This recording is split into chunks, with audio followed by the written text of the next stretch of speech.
Hey guys, tonight we are going to slip quietly into the sandals of a time traveler and tiptoe our way through the story of the most generous sultan in history. You're about to find yourself standing at the gates of a city that smells like warm bread, rose water, and the faintest hint of adventure. If you're hoping for sword fights or palace intrigue, you might want to look elsewhere here. The only thing sharper than a blade is the wit of a baker's apprentice, and the only thing at risk is your waistline. Let's be honest, you probably wouldn't survive this era. Not because of any grand danger, but because the sheer number of pastries, polite greetings, and confusing etiquette rules would do you in before noon. So before you get comfortable, take a moment to like the video and subscribe, but only if you genuinely enjoy what I do here. And since I'm always curious, comment below with your location and what time it is where you are. I love seeing how far this little bedtime caravan travels. Now, dim the lights, maybe turn on a fan for that soft background hum, and let's ease into tonight's journey together. You stand before the city gates, the stone archway rising above you like a gentle giant who's just woken from a nap. The sun is still low, painting the sky in sleepy golds and pinks, and the city beyond the walls hums with the promise of a new day. The guards at the gate are more interested in their breakfast than in you, and one of them waves you through with a half-eaten simmet in hand, a round sesame-crusted bread as the unofficial breakfast of anyone who's ever been in a hurry. As you step inside, the first thing you notice is the sound. Not the clamor of chaos, but a soft, rolling chorus of voices, vendors calling out their wares, children laughing, the distant clink of a blacksmith's hammer. It's the kind of city where even the pigeons seem to have somewhere important to be, and yet no one is in a rush. You take a deep breath, and the air is thick with the scent of baking bread, roasting chestnuts, and a hint of something floral, maybe jasmine, maybe just the memory of last night's rain. You walk along the main road, your feet brushing against smooth, sun-warmed stones. The city is waking up around you, and you can't help but feel a little out of place, like you've wandered onto the set of a play where everyone else already knows their lines. A donkey ambles past, its cart piled high with baskets of figs, and the driver gives you a nod that says, "Welcome, stranger, but don't expect me to share my breakfast." Historians agree that Ottoman cities were marvels of organization, with neighborhoods arranged by trade, faith, and sometimes by the mysterious logic of city planners who really liked circles. But what most people don't know is that the city's gates were once painted a different color every spring, just to keep things interesting. Some say it was to confuse invaders. Others claim it was simply because the Sultan liked surprises. Historians still wonder if the Sultan himself ever picked up a paintbrush, or if he just enjoyed watching the chaos from his balcony. You pause at a fountain, its water sparkling in the morning light.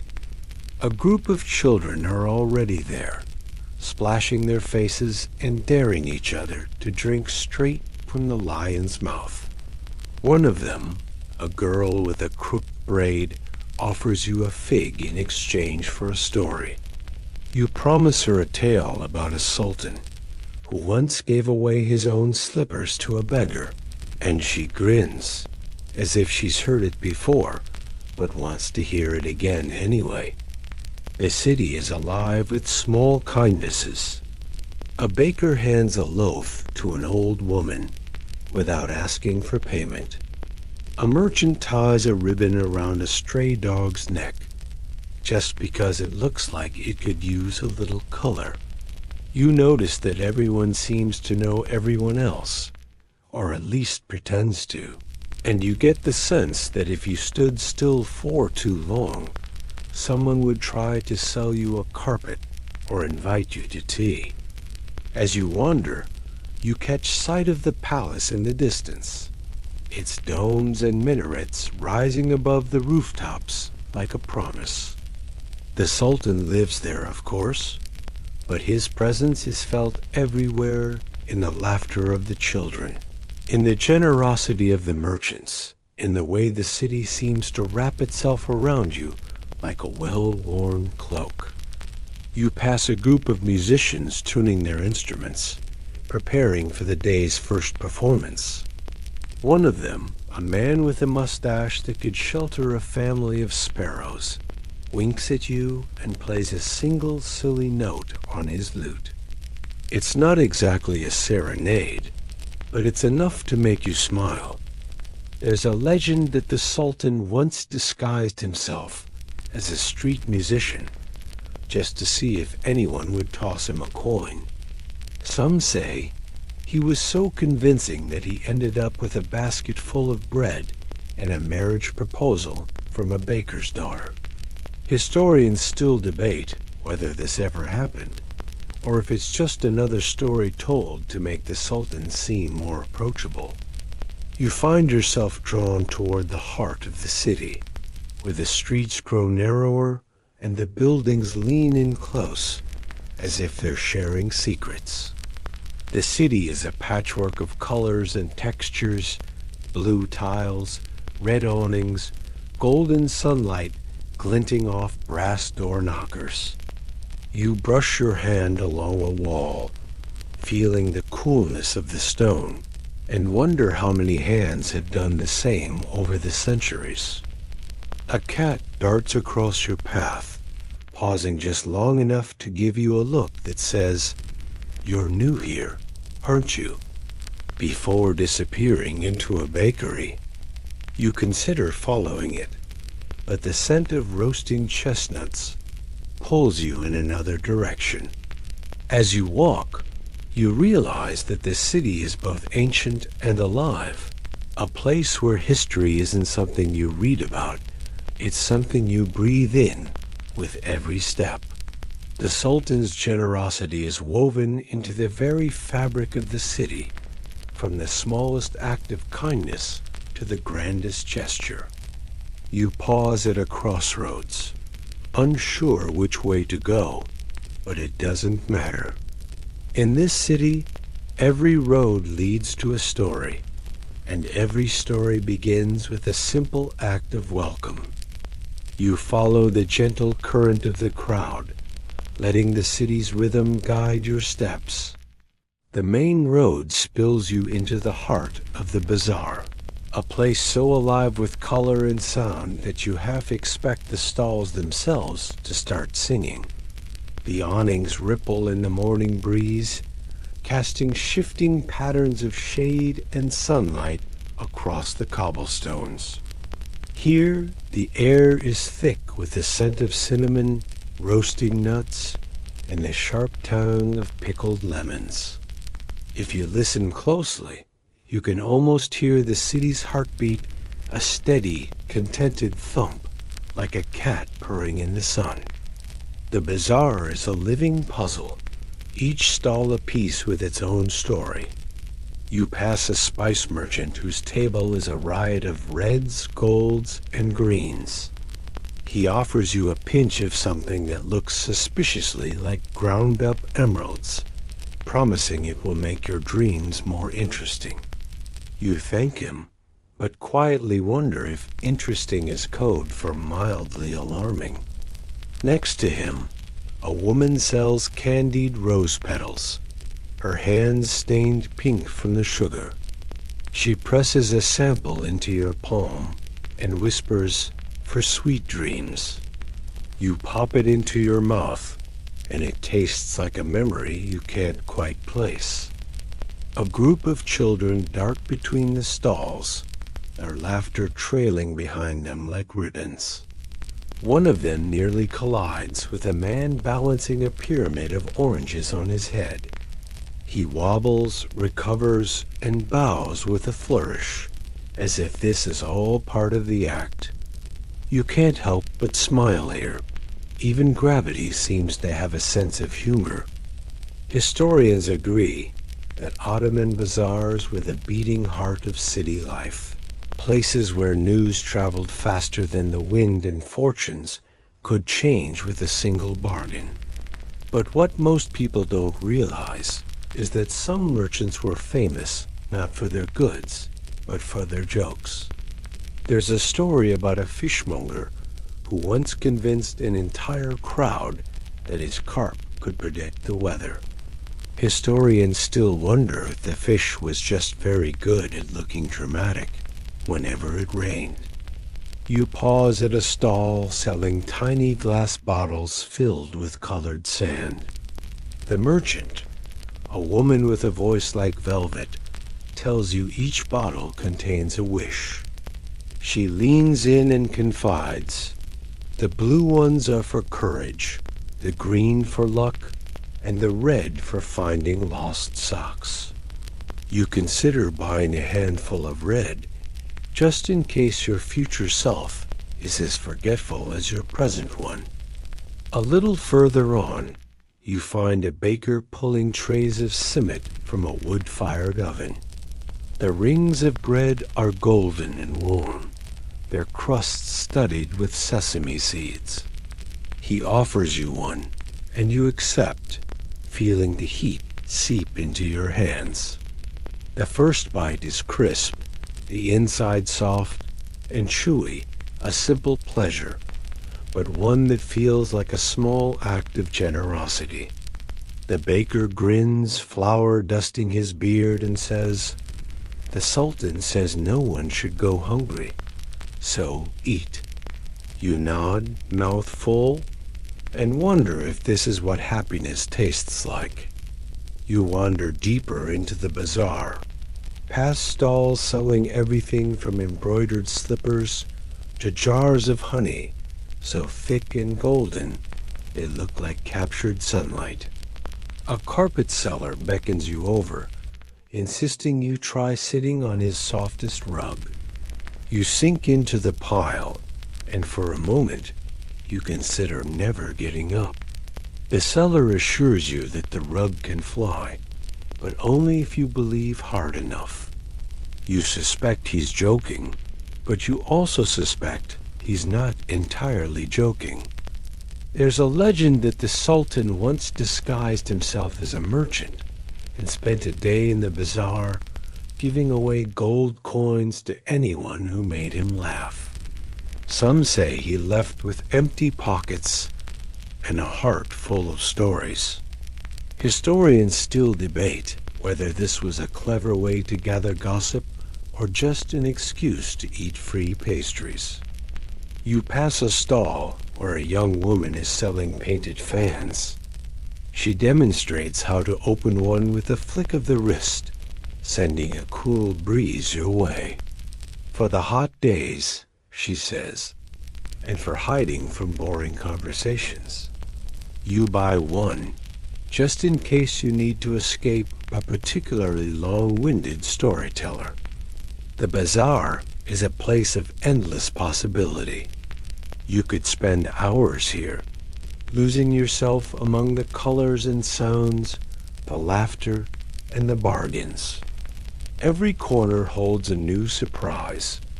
A juggler tossing lemons, a fortune teller reading coffee grounds, a parrot reciting poetry in 3 languages. You realize that in this city, generosity isn't just a virtue. It's a way of life, woven into every transaction, every smile, every shared loaf of bread. You pause at a fountain in the center of the bazaar, its water cool and clear. A group of old men sit nearby, playing a game of backgammon and arguing about the best way to cook eggplant. One of them waves you over, offering you a seat and a handful of roasted chickpeas. You join them, feeling the warmth of the sun on your back and the easy camaraderie of strangers who treat you like an old friend. As you sit, you notice a small plaque on the fountain. It reads, "Let all who are thirsty drink, and all who are weary rest." You smile, thinking that the Sultan's generosity is everywhere, even in the water you drink and the shade you find. You rise, stretching your legs, and take one last look around the bazaar. The city hums with life, and you feel yourself relaxing into its gentle rhythm. You're not in a hurry. Here, time moves at the pace of a lazy river, and you're content to float along. You follow a winding path out of the bazaar, the sounds of laughter and music fading behind you.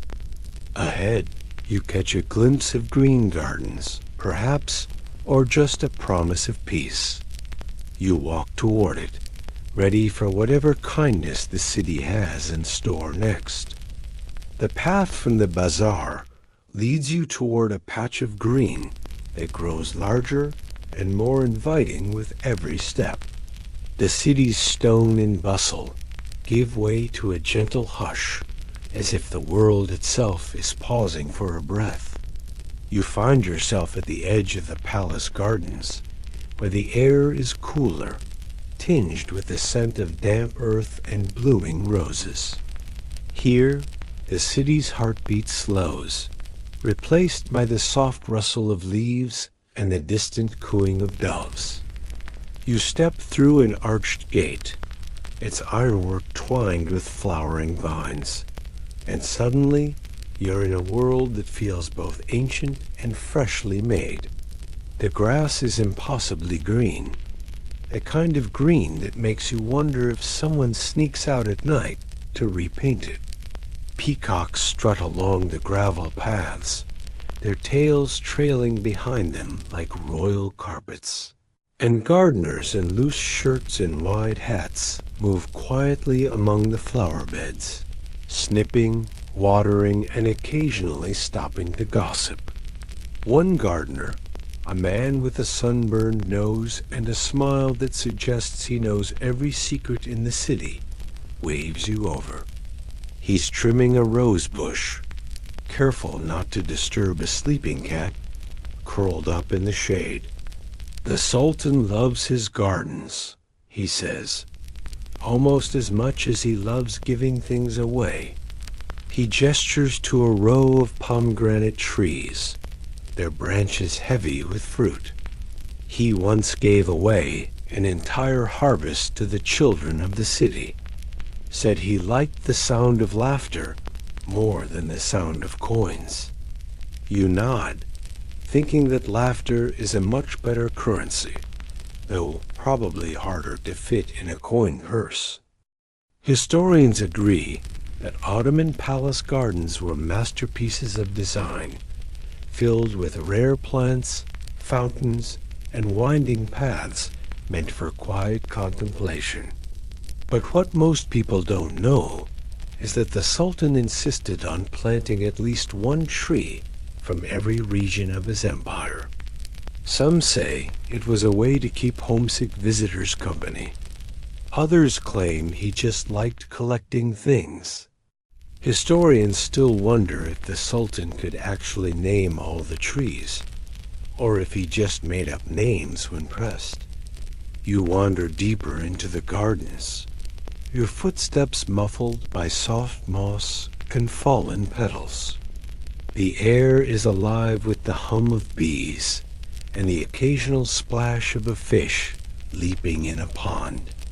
You pause at a marble bench, its surface cool and smooth, and watch as a pair of gardeners argue quietly so as not to disturb the roses about whether tulips or hyacinths are more impressive. One of them insists that tulips are the true sign of spring, while the other claims hyacinths smell better and don't show off as much. You're tempted to weigh in, but decide it's safer to remain neutral in the great flower debate. A peacock approaches, eyeing you with the kind of suspicion usually reserved for people who've just sat on a freshly painted bench. It gives a soft, questioning call, then struts away, apparently satisfied that you're not a threat to its dignity. You watch as it joins a group of other peacocks, all of them fanning their tails and trying to outdo each other in a silent, feathery competition. You wonder if the Sultan ever judged these contests, or if he left that to the palace cats, who seem to have opinions about everything. You pass a fountain shaped like a lion, its mouth forever pouring water into a pool filled with golden carp. A gardener tells you that the Sultan once declared the fish should be fed the finest crumbs from the palace bakery. He said even the smallest creatures deserve a taste of luxury, the gardener explains, tossing a handful of crumbs into the water. The fish swarm, and you can't help but think they look suspiciously well fed. There's a legend that the Sultan once held a contest to see who could grow the tallest sunflower. The winner, a shy apprentice gardener, was so surprised by his victory that he fainted on the spot. The Sultan, amused, awarded him a golden watering can and a week off work. Historians still debate whether the watering can was ever used, or if it became the world's fanciest flower vase. You find yourself drawn to a quiet corner of the garden, where a small pavilion stands beneath a canopy of wisteria. The air here is thick with the scent of honey and the soft buzz of bees. You sit on a cushion, feeling the cool stone beneath you, and close your eyes for a moment. The world narrows to the sound of your own breathing, the distant laughter of children, and the gentle trickle of water. You open your eyes to find a gardener offering you a cup of mint tea. The Sultan says everyone should have a place to rest, he says, setting the cup beside you. The tea is sweet and cool, the perfect antidote to the sun's warmth. You sip slowly, letting the flavors linger on your tongue. As you sit, you notice a group of children chasing butterflies near a patch of wildflowers. Their laughter drifts through the air, light and unburdened. You remember the gardener's words about the Sultan's love of laughter, and you wonder if that's the real secret to his generosity, an endless supply of joy, given freely and without expectation. You rise, stretching your legs, and take one last look at the gardens. The peacocks, the flowers, the laughter, they're all part of the Sultan's gift to his city. You walk toward the palace, feeling lighter, as if the garden's peace has settled into your bones.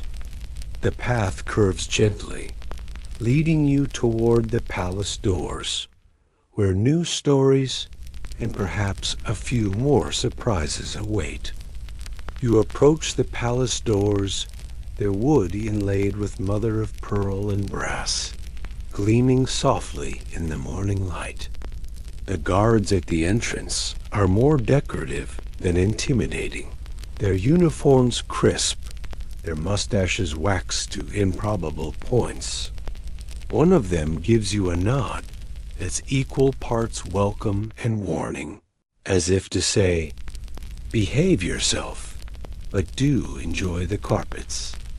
You step inside, and the world changes again. Stone gives way to cool marble, and the air is perfumed with rose water and something faintly spicy, like cinnamon and old secrets. A servant in a blue robe greets you with a bow so deep you worry he might not get back up. "Welcome, honored guest," he says. His voice is smooth as the marble beneath your feet. "The Sultan is expecting you, or at least he's expecting someone interesting, and you'll do nicely." He winks, and you can't help but smile. You're led down a corridor lined with mosaic scenes of gardens, ships, and the occasional cat wearing a crown. You wonder if the artist was bored or just had a very specific sense of humor. A palace is a maze of courtyards and corridors, each one more beautiful than the last.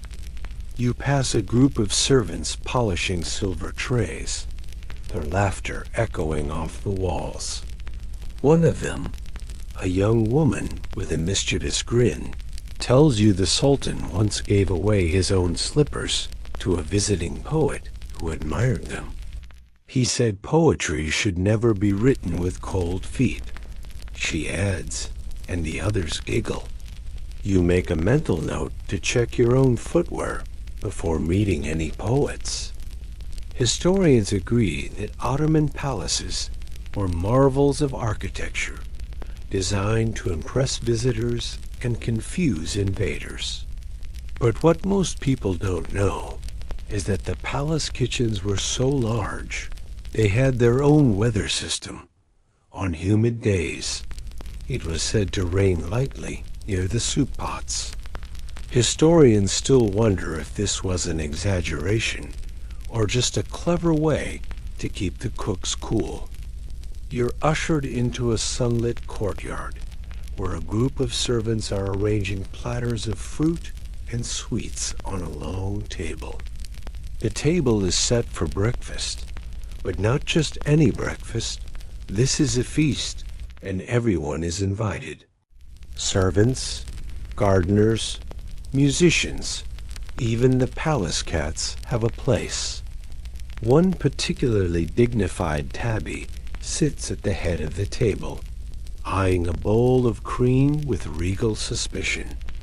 A servant offers you a seat and pours you a glass of sherbet, the drink cool and sweet, flavored with rose petals and a hint of lemon.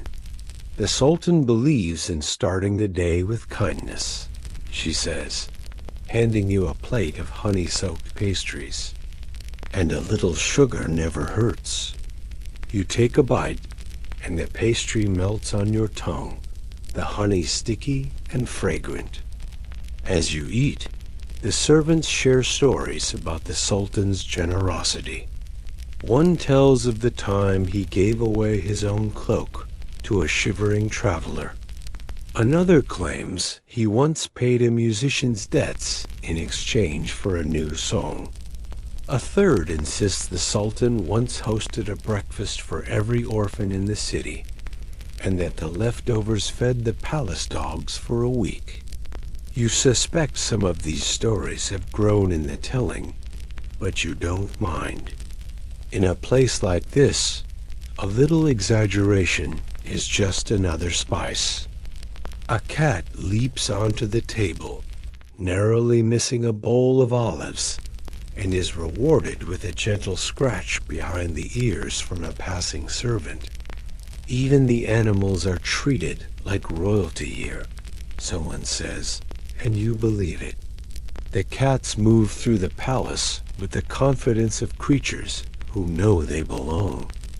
There's a legend that the Sultan once declared a holiday just for the palace staff, complete with games, music, and a contest to see who could balance the most pastries on their head. The winner, a tiny kitchen boy with remarkable poise, was given a golden spoon and a week off from dish duty. Historians still debate whether the golden spoon was ever used, or if it became a prized family heirloom. You notice that the servants are as much a part of the palace as the marble and mosaics.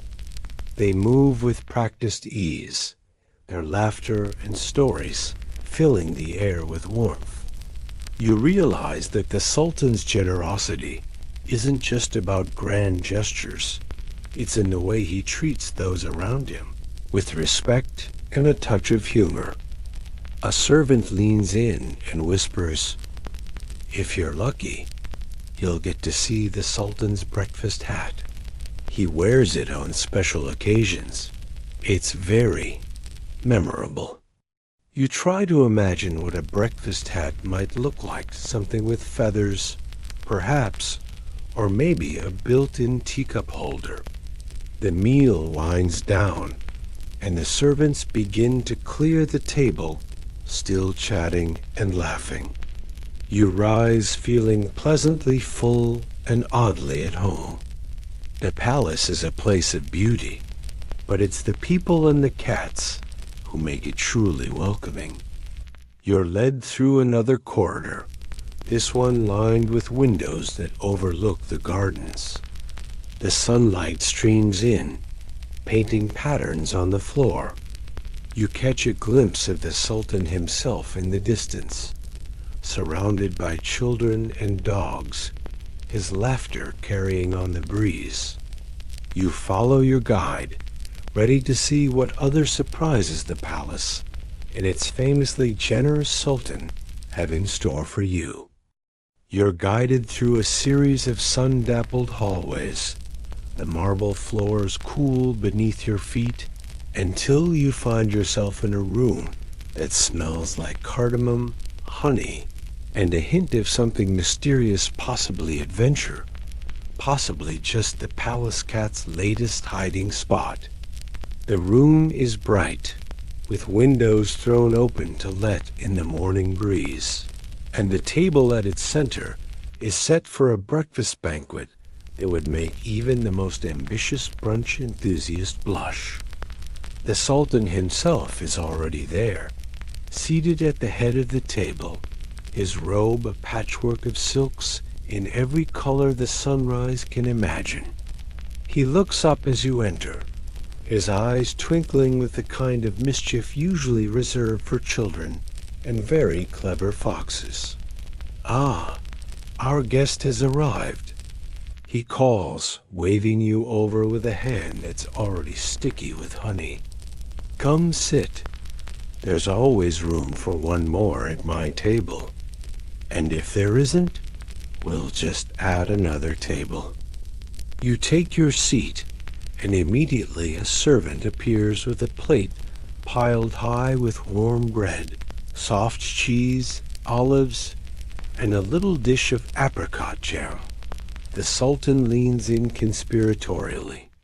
"The secret to a good breakfast," he says, "is to eat it with as many people as possible, and never trust a man who refuses jam."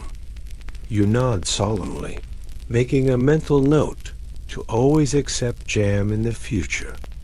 The table is a cheerful chaos of people and animals. The palace cook, a woman with arms like tree trunks and a laugh that shakes the windows, sits beside a visiting poet who's already scribbling verses on a napkin. A pair of gardeners, still smelling faintly of mint and earth, argue gently about whether cucumbers belong at breakfast.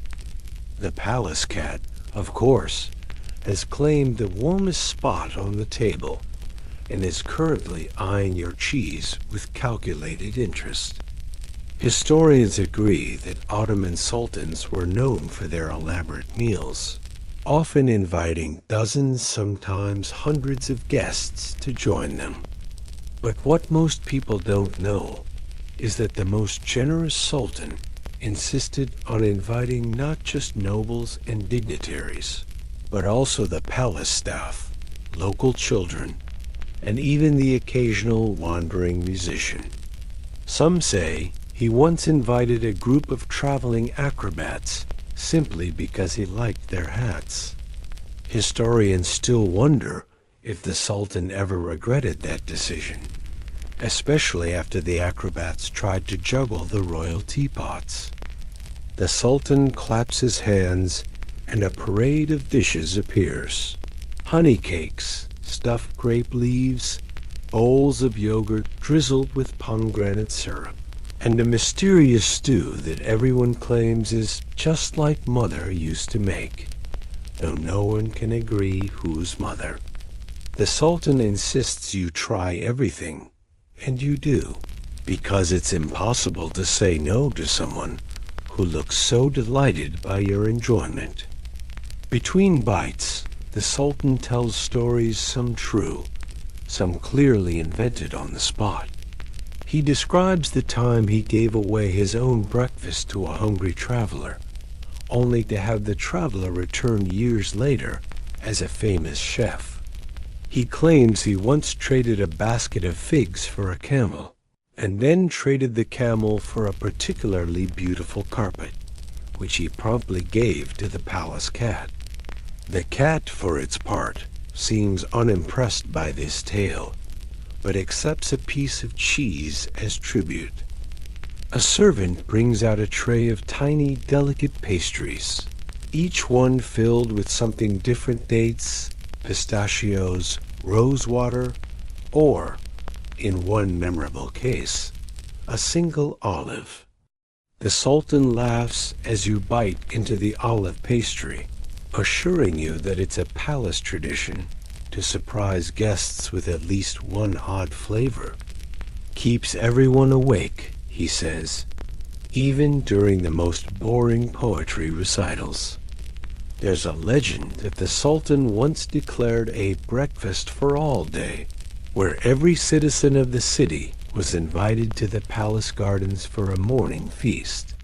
Some say the line of guests stretched all the way to the city gates, and that the Sultan personally handed out bread and cheese to anyone who looked especially sleepy.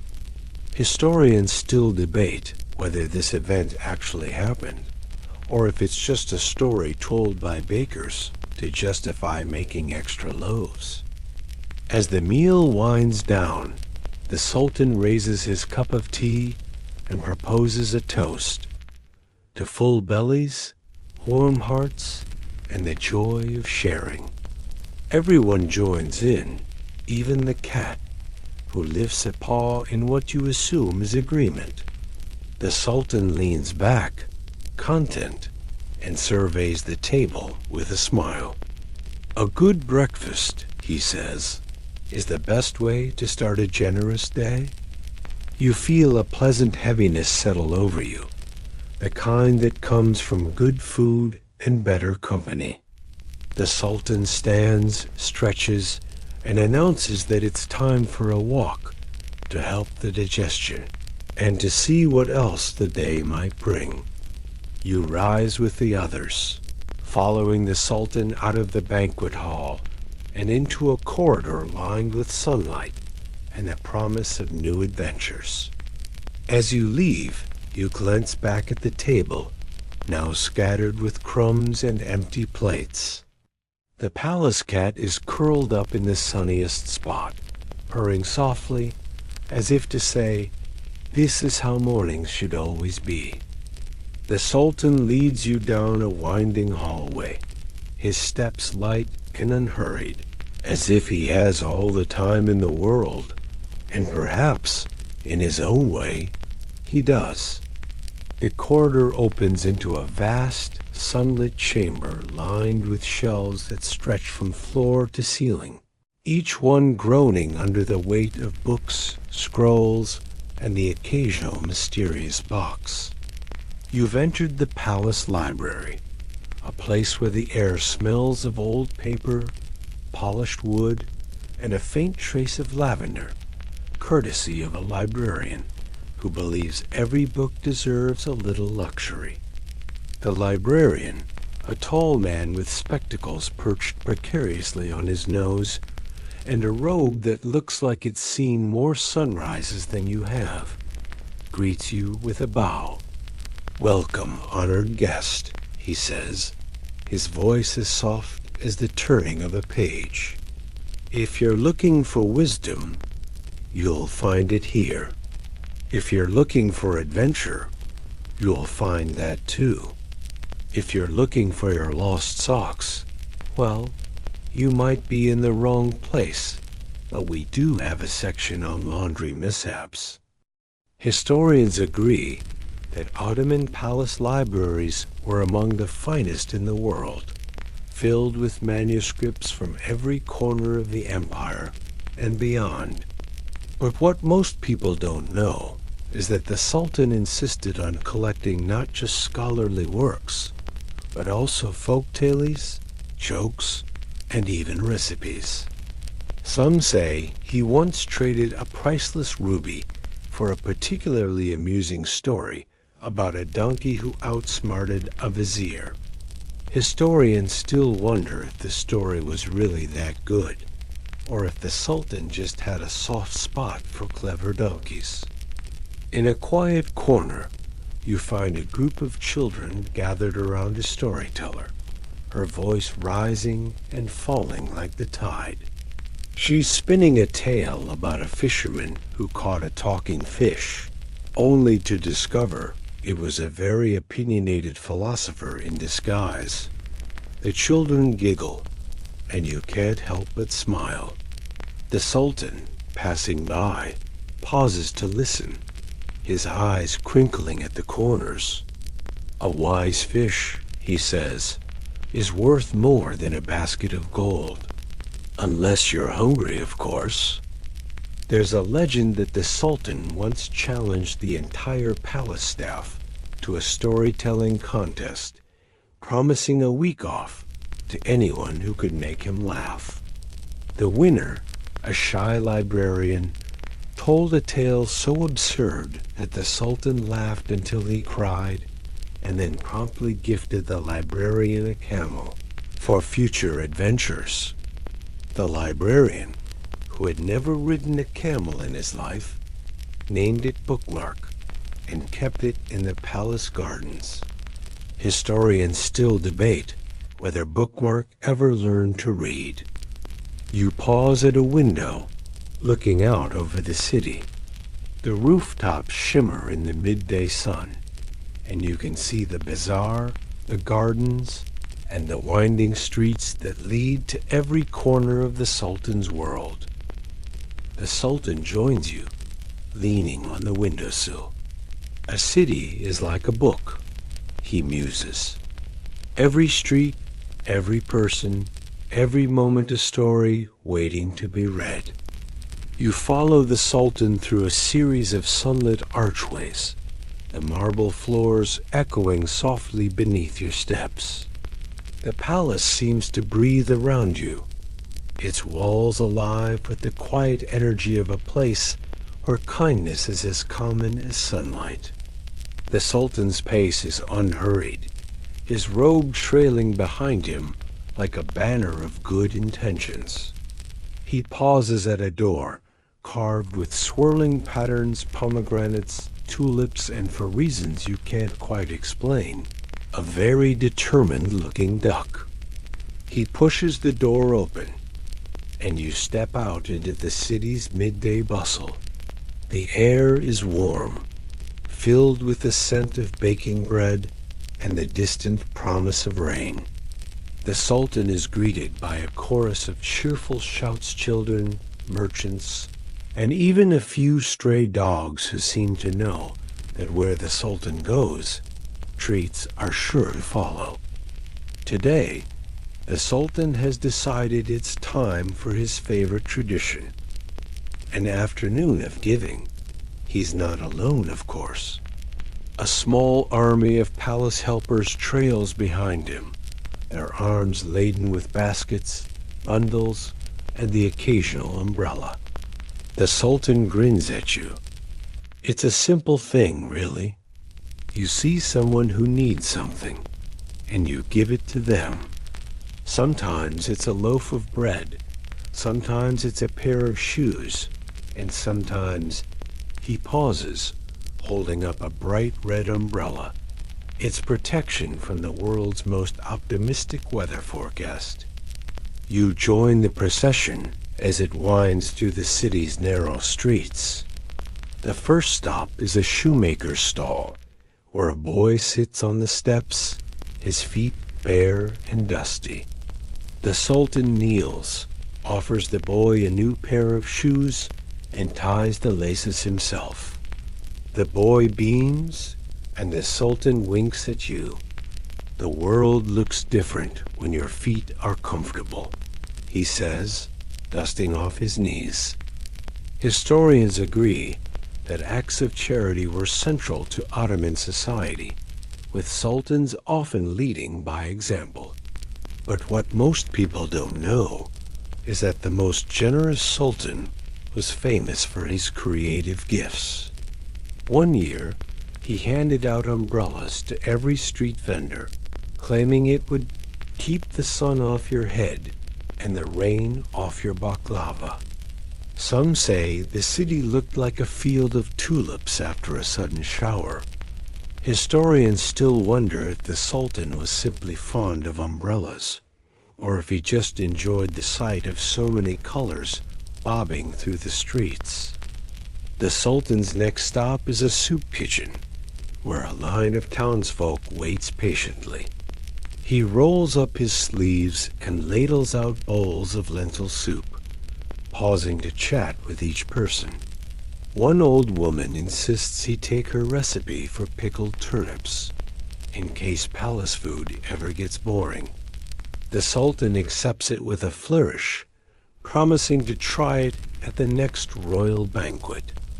You're handed a bowl, too, and the soup is simple but delicious warm, hearty, and spiced with a generosity that lingers long after the last spoonful. As you move on, the Sultan spots a group of children playing in the dust. He produces a bag of marbles from his sleeve and scatters them with a magician's flourish. The children squeal with delight, and one of them, a girl with a gap-toothed grin, offers the Sultan a daisy in return.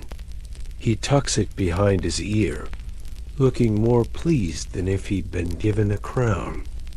There's a legend that the Sultan once gave away his own cloak to a beggar on a snowy day, only to discover later that the beggar was a visiting prince in disguise. The two became fast friends, and the prince sent the Sultan a new cloak every winter for the rest of his life. Historians still debate whether this story is true, or if it's just a clever way to explain the Sultan's ever-changing wardrobe. The afternoon continues in a gentle whirl of giving. The Sultan hands out loaves of bread to a group of musicians, who repay him with a song so lively that even the palace guards can't help but tap their feet. He gifts a basket of figs to a tired mother, a new hat to a merchant whose old one has seen better days, and a handful of coins to a street artist whose chalk drawings brighten the city's stones. Not every act of generosity goes smoothly. At one point, the Sultan tries to give a rooster to a baker, only to discover that the rooster has very strong opinions about being relocated. The resulting chase is equal parts chaos and comedy, with the Sultan laughing harder than anyone as he finally surrenders the rooster to its own stubborn destiny. Not every gift is meant to be accepted, he says, brushing feathers from his robe. You notice that the Sultan's gifts are never grand or showy. They're thoughtful, practical, and always given with a smile. He seems to know exactly what each person needs, whether it's a warm meal, a dry pair of socks, or just a moment of kindness. The city responds in kind, its people greeting the Sultan with warmth and gratitude, their faces lighting up at the sight of him. As the sun begins to dip toward the horizon, the Sultan turns to you, his eyes crinkling with satisfaction. A day spent giving is a day well spent, he says. And if you're lucky, you might even get a daisy for your trouble. You follow him back toward the palace, your heart lighter, your pockets perhaps a little heavier with marbles and memories.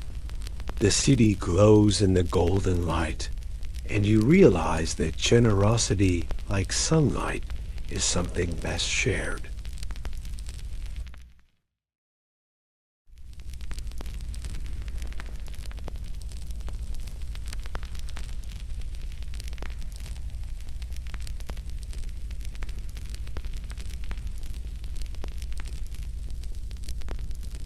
The city's golden light softens as you and the Sultan return to the palace, your arms still tingling from the warmth of so many small kindnesses.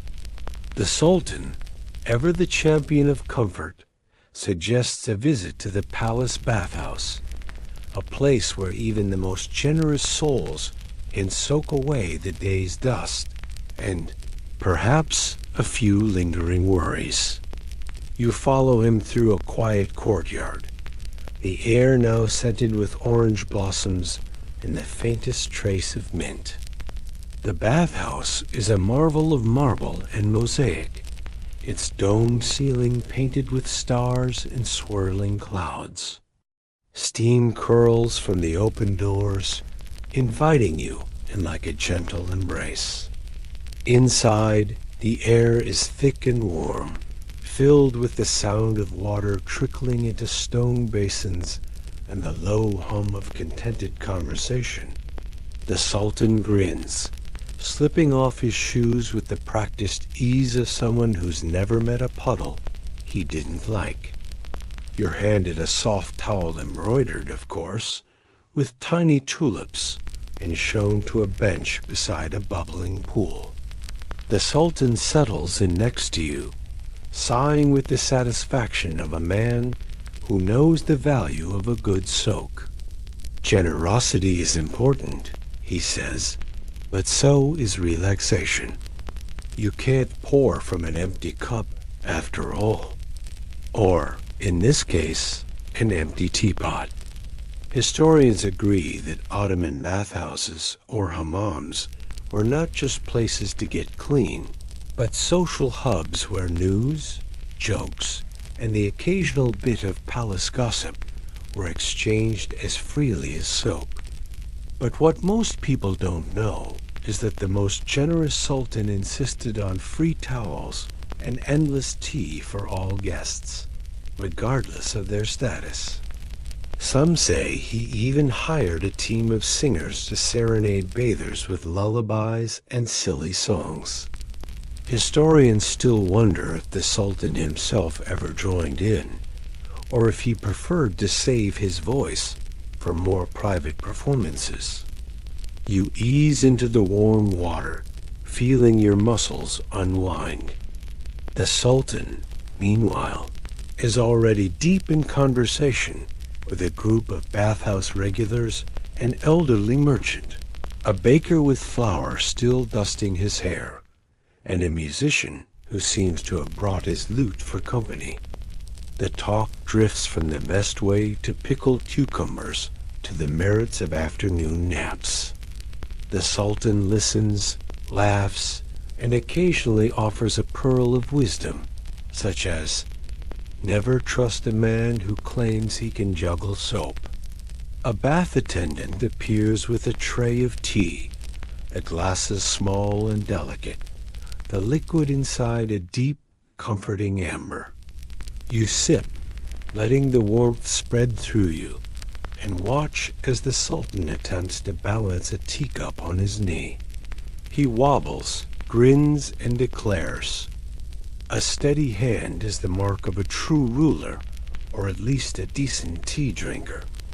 There's a legend that the Sultan once held a singing contest in the bathhouse, promising a year's supply of honey to whoever could make him laugh the hardest. The winner, a shy apprentice with a surprisingly deep voice, sang a song about a goat who wanted to be a sultan. The Sultan laughed so hard, he nearly slipped off his bench. The apprentice, true to his word, received a mountain of honey and a new nickname, the sweetest voice in the city. Historians still debate whether the goat ever got its wish. You close your eyes, letting the sounds of the bathhouse wash over you. The splash of water, the clink of tea glasses, the soft, off-key singing of a group of friends who clearly value enthusiasm over talent. The Sultan joins in, his voice surprisingly tuneful, and soon the whole room is filled with laughter and song. You realize that here, generosity isn't just about giving things away. It's about sharing moments, stories, and the simple joy of being together. As the steam rises and the world outside fades to a gentle blur, you feel yourself drifting, your thoughts as light as bubbles. The Sultan leans over and whispers, "The secret to a happy life is simple. Good company, warm water, and never being afraid to sing off key." You linger in the bathhouse, savoring the last sips of tea and the warmth that seeps into your bones. The Sultan stands, wraps himself in his tulip-embroidered towel, and announces that it's time for a moonlit stroll. The night is young, and there are still a few more gifts to give, he says, his eyes twinkling. You follow him out into the cool evening air, your skin tingling, your heart light. The city awaits, bathed in silver and ready for the next chapter of kindness. The night air is cool and gentle. As you step out of the bathhouse, your skin still warm and your mind pleasantly foggy. The city has changed its clothes, for the evening lanterns flicker along the winding streets, casting golden halos on the cobblestones, and the distant call to prayer drifts through the air like a lullaby. The Sultan, now wrapped in a fresh robe and looking as relaxed as a cat in a sunbeam, gestures for you to join him on a walk through the moonlit city. You stroll side by side, the Sultan's pace unhurried, his hands tucked behind his back. The city at night is a different creature, softer, quieter, but still very much alive. You pass a baker's shop, the windows glowing with the promise of tomorrow's bread, and the Sultan pauses to slip a coin into a jar by the door. For the morning's first customer, he says, smiling. Everyone deserves a lucky start. Historians agree that Ottoman sultans were known for their nighttime walks, often using the cover of darkness to observe their city and its people without fanfare. But what most people don't know is that the most generous sultan had a habit of leaving small gifts coins, sweet notes, or even a fresh loaf of bread wherever he went. Some say he once left a trail of silver coins from the palace to the city's poorest quarter, just to see how many smiles he could create before sunrise. Historians still wonder if the Sultan ever ran out of coins, or if he had a secret stash hidden in his voluminous sleeves. You wander through the quieter neighborhoods, where the houses lean together like old friends sharing secrets. The Sultan stops now and then to tuck a kind note into a doorway or leave a handful of dried apricots on a windowsill. "A little sweetness for the night," he says, as if it's the most natural thing in the world. You help him, slipping coins and notes into unexpected places, and soon you find yourself hoping that tomorrow's city will wake up just a little bit happier. A stray dog trots up, tail wagging, and the Sultan kneels to scratch its ears. He produces a small biscuit from his pocket. Where does he keep all these things? And offers it to the dog, who accepts it with the solemnity of a royal guest. The Sultan grins. Kindness is never wasted, even on those who can't say thank you. There's a legend that the Sultan once disguised himself as a beggar and spent a night wandering the city, giving away everything he carried. By dawn, he had nothing left but a single coin, which he gave to a child who had lost her way. The child, it said, grew up to be the city's most beloved baker, and every year she left a loaf of bread on the palace steps in gratitude. Historians still debate whether this story is true, or if it's just another tale told to children who forget to share their sweets. You pass a group of night watchmen, their lanterns swinging in the dark. The Sultan greets them by name, exchanging jokes and a few gentle reminders to keep an eye out for stray cats. One of the watchmen hands the Sultan a folded piece of paper, a poem written in careful script. The Sultan reads it aloud, his voice soft and steady, and the words float up into the night like fireflies.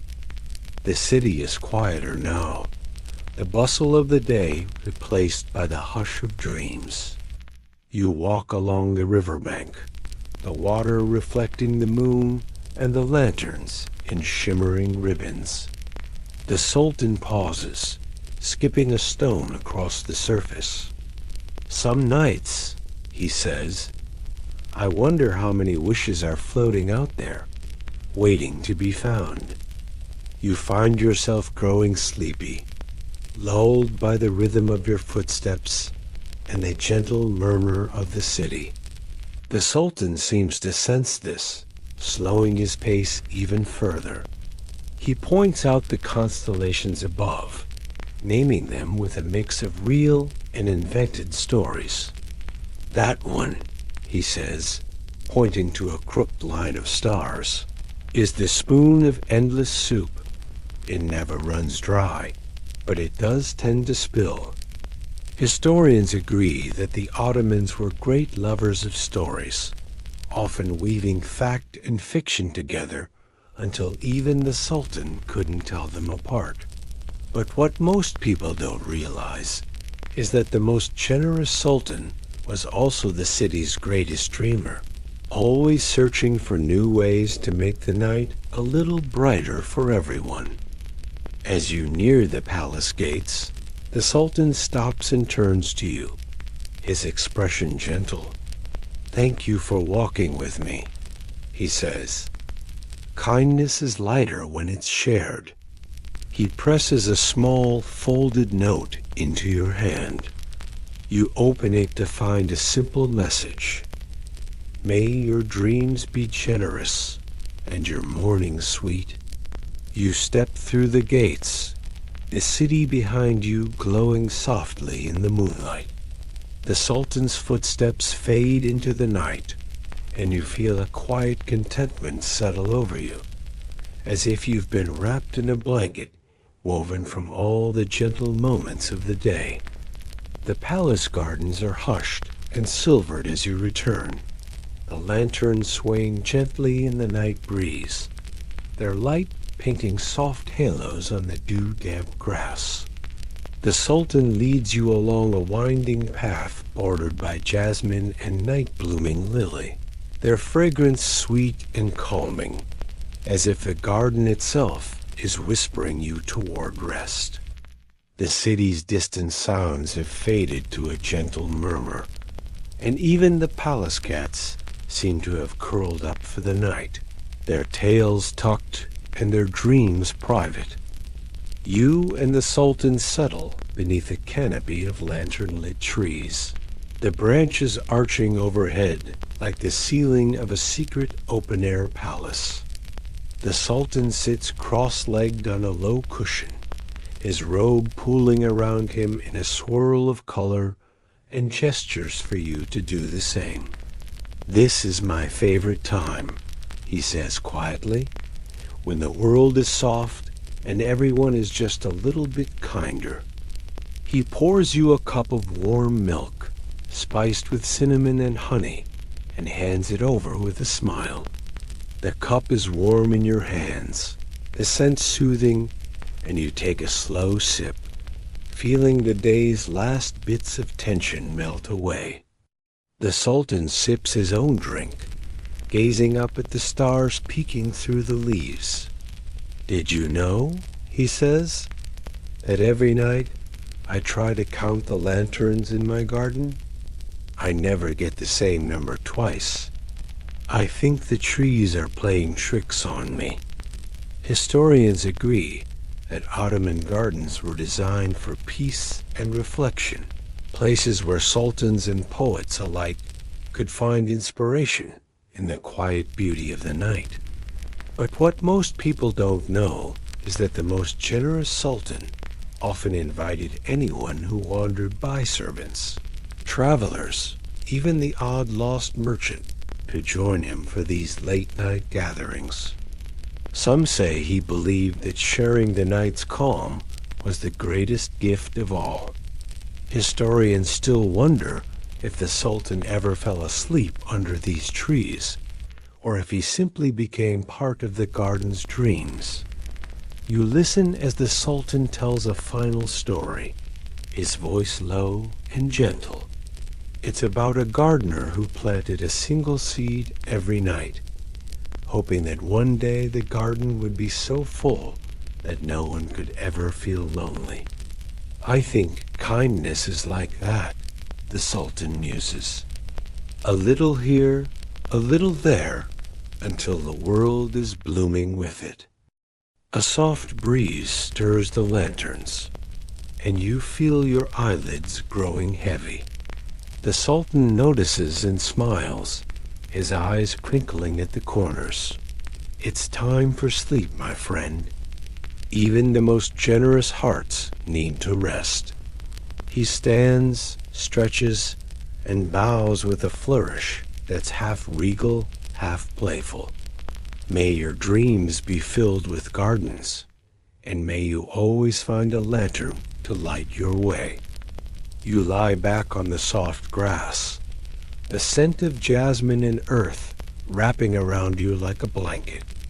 The Sultan's footsteps fade into the hush, and the city settles into a gentle, contented silence.